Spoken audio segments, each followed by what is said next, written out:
Bienvenue voyageurs dans la caravane de la Gitane sans filtre. Je suis ravie de vous retrouver pour votre horoscope qui couvrira la période du 13 au 29 janvier 2025 et qui fait suite à l'analyse générale de la pleine lune en Cancer du 13 janvier.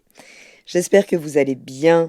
Nous allons voir dans cette vidéo quel axe est impacté plus particulièrement en fonction de votre signe, solaire, lunaire ou ascendant. Quels sont les secteurs impactés par les différents aspects des planètes et les secteurs que va venir toucher la Lune pendant la progression des 15 jours qui vont suivre, jusqu'à la prochaine nouvelle Lune qui aura lieu dans l'énergie du Verseau, donc le 29 janvier 2025. Si vous êtes Sagittaire, ascendant Sagittaire, ou si vous avez la Lune dans le signe du Sagittaire, la pleine Lune en Cancer du 13 janvier est venue activer l'axe 8-2 de votre thème. Elle vient vous confronter, et toute cette quinzaine, à d'un côté vos ressources partagées et de l'autre les transformations profondes qu'il y a à faire pour trouver un meilleur ancrage en termes de sécurité matérielle ou personnelle. Il y a des aspects puissants pendant cette période. Cette lunaison, elle nous pousse vraiment à réévaluer peut-être ce que l'on possède, ce que l'on partage, nos attachements et ce que nous sommes prêts à lâcher pour avancer plus léger.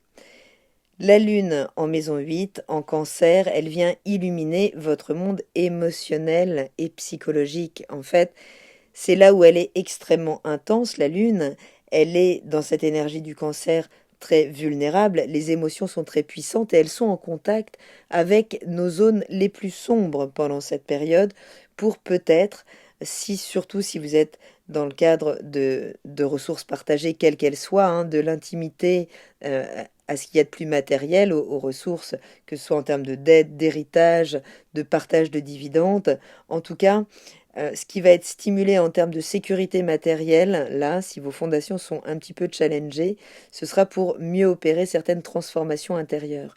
Mais vous pourriez vous sentir émotionnellement particulièrement vulnérable face à des situations où vous dépendez des autres, que ce soit financièrement, émotionnellement ou physiquement peut-être. Le soleil en face dans le secteur 2, il vous rappelle l'importance justement de votre sécurité personnelle, de développer votre autonomie matérielle et surtout de vos propres valeurs. Le secteur 2, c'est également la reconnaissance de vos compétences, de votre valeur, celle à partir de laquelle vous pouvez créer de la valeur, du capital. Donc vous pourriez ressentir le besoin là de mettre plus de structure dans vos finances, dans votre gestion de votre patrimoine, de vous assurer que vous restez indépendant dans ce que vous possédez. Ça peut nous parler aussi, peut-être, d'un moment où vous y voyez clair dans certaines ramifications, structures au niveau des racines, avec lesquelles peut-être couper, trancher, une bonne fois pour toutes. Vous pourriez en tout cas être dans une forme de dilemme qui pourrait là solliciter votre capacité à lâcher prise, lâcher le contrôle, accepter certaines transformations profondes nécessaires. Vous pourriez être challengé dans votre besoin de stabilité, de solidité, d'indépendance sur le plan matériel. Il faudra trouver un équilibre là entre ce que vous êtes prêt à partager, à transformer et ce que vous souhaitez vraiment préserver, puisque on parlera de votre sécurité personnelle. Donc là, vous pourriez avoir comme une prise de conscience sur certains rouages qui vont vous permettre de finalement épurer votre rapport à la matière, comprendre à quel point ce besoin de sécurité émotionnelle est en lien avec les racines émotionnelles qui sont travaillées, elles, par Saturne dans l'énergie du poisson. Cette pleine lune, elle est stimulée par Uranus, qui rétrograde toujours en Taureau dans votre secteur 6, qui est venu peut-être vous amener certaines frustrations en lien avec la matière, les finances, le corps, la santé, en tout cas venir créer des frustrations au quotidien en 2024. Et là, on est encore dans les reliquats, c'est encore tout le premier semestre 2025. Donc Uranus est venu agir sur votre routine de vie, sur votre organisation, votre travail au quotidien, votre bien-être, pour amener plus d'innovation, d'accord, dans votre rapport à toutes ces thématiques. Donc là, ces aspects, ils vont vous aider justement pendant cette période à réinventer peut-être votre manière de gérer vos responsabilités quotidiennes, votre rapport à la santé, en vous repositionnant aussi, hein. Donc la Lune est sextile à Uranus, elle facilite, elle, les transformations émotionnelles ou financières en lien avec peut-être ce quotidien, votre travail, votre routine de vie, votre organisation. Donc vous pourriez là avoir une révélation soudaine sur une nouvelle manière d'équilibrer justement vos obligations professionnelles et vos besoins de transformation intérieure, certaines problématiques, donc qu'elles soient dans le cadre de l'intime ou du matériel en termes de partage de ressources et ce que vous demande concrètement votre quotidien. Le Soleil, lui, est trigone à Uranus, qui rétrograde donc toujours en taureau, hein, dans ce secteur 6. Et cet aspect harmonieux, il vous permet vraiment, là, d'adopter une approche plus novatrice, de peut-être savoir dire stop aussi à certaines situations, là, au quotidien, hein, vous affirmer vraiment, pour pouvoir, eh bien, implémenter votre sécurité matérielle, améliorer votre bien-être. Il y a toujours l'idée chez vous d'avoir un bon ancrage pour pouvoir justement viser le plus haut de votre étoile, de vos ambitions, de ce que vous souhaitez atteindre, hein. Vous n'avez qu'à voir votre glyphe. Il y a besoin de cet ancrage parce que sinon vous pouvez être dépassé par cette étoile, justement par sa lumière, et décoller un peu du sol, perdre une forme de réalisme dans votre optimisme.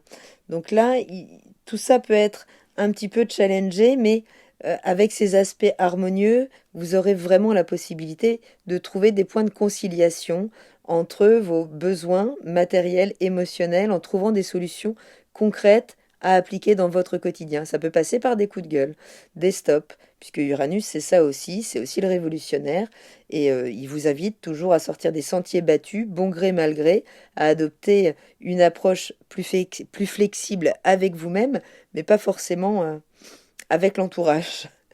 Donc ces aspects, voilà, ils restent très très favorables. Vénus est en Poisson, où il y a donc encore Neptune, où il y a Saturne, dans ce secteur de la racine, du foyer, de la famille, hein, que ce soit celle d'où vous êtes issu ou celle que vous avez créée. C'est votre espace, votre zone de confort, votre espace de sécurité, dans lequel peut-être vous pourriez investir davantage avec Vénus, peut-être revoir la déco, hein, pour qu'elle soit plus chaleureuse, puisque c'est vraiment votre espace de sécurité, c'est quasiment un sanctuaire, hein, chez vous. Et Vénus en Poisson, elle vient là amener de l'harmonie, certes, mais attention, elle peut aussi venir idéaliser certaines situations familiales, tout en y ramenant plus d'empathie, hein, formidable, mais attention, puisqu'il y a quand même un aspect de tension avec Jupiter qui rétrograde dans le secteur 7, dans le secteur du partenaire, qu'il soit professionnel ou personnel, et qui peut vous pousser à reconsidérer certains engagements, à revisiter certaines dynamiques au sein des partenariats en lien avec une forme d'idéalisation. Il peut y avoir des conflits entre la manière dont vous voyez votre famille, la manière dont votre partenaire perçoit votre famille, ou qu'il y a un décalage en fait entre les zones de sécurité, hein. Vous pourriez là devoir faire des concessions et en tout cas trouver un équilibre entre vos besoins à vous et les besoins des relations qui vous sont importantes. Donc peut-être des désaccords en lien avec le foyer, en lien donc avec le couple, quel qu'il soit, professionnel ou personnel. L'idée, ce sera de clarifier vos attentes, là, d'écouter, d'être à l'écoute de vos besoins en créant un espace pour les besoins des autres. Je le disais, les émotions vont être très intenses, elles sont dans un secteur qui, de toute façon, va en profondeur, hein, dans votre thème, mais en plus elle est conjointe à Mars, qui rétrograde dans ce même secteur. Et Pluton est en face, dans la maison de votre environnement de proximité, de vos petits déplacements, toujours vigilance, hein, à partir de maintenant, là quand vous vous déplacez, que ça se fasse pas sur un coup de sang, que ça se fasse pas dans l'émotionnel, vraiment. Donc attention, puisque vous pourriez être challengé sur le terrain donc des finances partagées, du partenaire intime, de vos attachements, des transformations finalement là qu'il faudra opérer, mais vous pourriez être extrêmement sensible et faire face à une figure d'autorité. Ça peut être juste un voisin, hein, qui vient je ne sais pas, exercer un rapport de force avec vous et qui vous fait complètement sortir de vos gonds. Bref, il pourrait y avoir une colère rentrée depuis longtemps, une frustration face à certaines situations, peut-être financières, peut-être juste émotionnelles en lien avec l'environnement, mais là qui pourrait prendre des proportions d'un coup trop importantes puisque ça viendra soulever des problématiques plus enracinées chez vous. Ce sera intéressant du coup de venir étudier ça de plus près. L'idée, ce sera donc de transformer certains anciens schémas, de clarifier certaines intentions en matière de sécurité matérielle et émotionnelle, quel que soit le cadre dans lequel ça s'implique, si c'est dans des affaires concrètes, donc d'héritage, de partage de bénéfices, de partage donc d'intimité, quel que soit là où vous partagez vos énergies. Je vous invite à prendre votre agenda si vous souhaitez noter les temps forts de cette période, de cette lune qui va continuer donc son voyage tout autour de votre zodiaque et traverser différents secteurs de vie.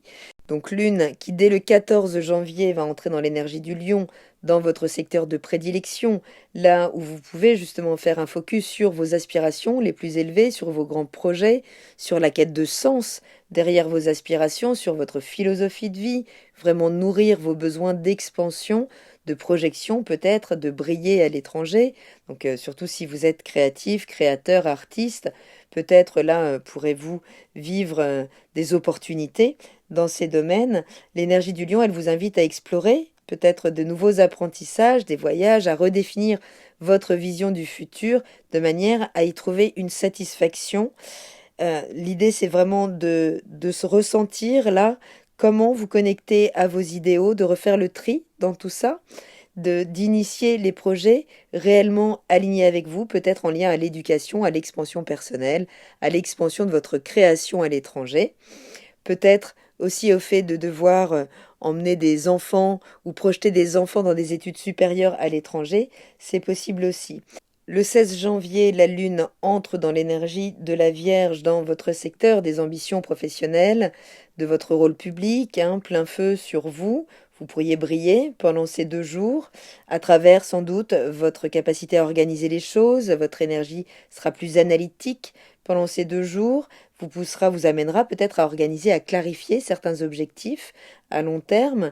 Donc 2 jours, là, c'est idéal pour organiser, planifier, structurer, faire le tri, euh, vraiment faire le step by step des actions concrètes à mener. En tout cas, vous aurez 2 jours pour pouvoir mettre les choses en lumière et pouvoir faire avancer votre carrière. Le 19 janvier, la Lune entre en balance dans votre secteur 11, donc des relations sociales, des aspirations collectives, des projets collaboratifs, des ambitions à long terme. Et ce sera donc 2 jours pour peut-être venir nourrir votre besoin de lien, de vous connecter ou de créer un groupe ou de trouver de nouveaux collaborateurs sur des projets communs.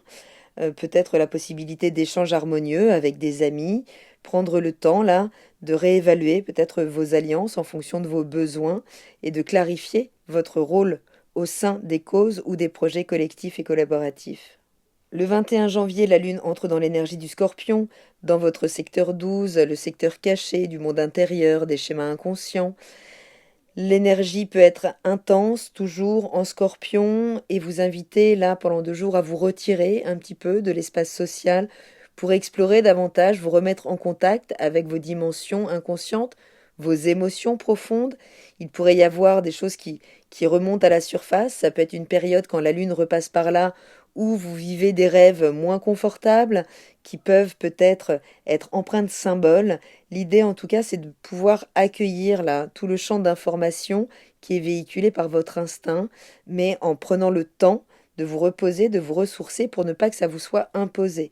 Donc, laissez émerger les choses, puisque c'est toujours l'opportunité de libérer des blocages inconscients, des fois juste à travers des larmes, sans forcément mettre de la compréhension mentale dessus, mais sentir une émotion, l'accompagner, si c'est pas inconfortable en fonction de la situation dans laquelle l'émotion monte, mais si vous savez vous mettre en retrait juste pour la vivre, la laisser s'échapper, eh bien les choses se métabolisent, vous êtes libéré parfois de nœuds émotionnels. Le 24 janvier, la Lune entre dans votre énergie pour faire un focus dans votre maison 1 sur vous, sur votre identité, sur votre manière de vous présenter au monde. 2 jours peut-être pour vous rendre plus sensible, à nourrir vos propres besoins émotionnels, peut-être pour vous donner aussi un regain d'énergie, pour montrer davantage, exprimer votre sensibilité à l'autre ou travailler sur des projets qui vous inspirent et qui vous mettent en avant. Engagez-vous dans des actions alignées avec vos valeurs personnelles, avec la vision de l'avenir qui est en train de se dessiner. Le 26 janvier, la Lune transite le secteur des finances en Capricorne, des biens, des compétences, du corps. Donc, avant de se tourner vers la communication et les relations, l'ouverture à votre environnement immédiat pour le renouveler, d'ailleurs en Verseau. Mais là, pendant ces 2 jours, le Capricorne va vous amener à plus d'authenticité. Donc, attention, l'idée, c'est de vraiment clarifier ce que vous avez à dire pour pouvoir mieux répartir vos ressources, justement, ne pas donner plus que ce que vous avez, faire avec ce que vous avez, pour peut-être l'imposer en termes de communication, justement dès cette nouvelle lune, puisque donc le 28 janvier, la lune entrera dans l'énergie du Verseau, qu'elle viendra redynamiser, mais elle va croiser donc la trajectoire de Pluton qui aura été sollicitée. Donc là, ça peut être le moment d'affirmer beaucoup plus de puissance libérée, métabolisée pendant cette période, à partir du moment où vous aurez réussi à vous repositionner en défaisant certains schémas peut-être inconscients en lien avec votre partage d'énergie, ce que vous gardez pour vous et ce que vous pouvez partager. Donc si c'est le soleil que vous avez dans l'énergie du Sagittaire, toute cette phase, elle vous pousse à rééquilibrer votre besoin d'expansion réelle, profond, intérieur, peut-être d'expansion vis-à-vis de votre transgénérationnel, là, ça peut être un saut quantique, un pas de côté, en amenant une gestion plus pragmatique de vos ressources personnelles. Il y a l'idée d'un recentrage, là, de pouvoir revoir vos priorités financières, vos ressources émotionnelles aussi, pour avancer avec plus de clarté. Si vous êtes ascendant Sagittaire, ce sont les dynamiques de ressources partagées et d'indépendance personnelle qui sont au premier plan.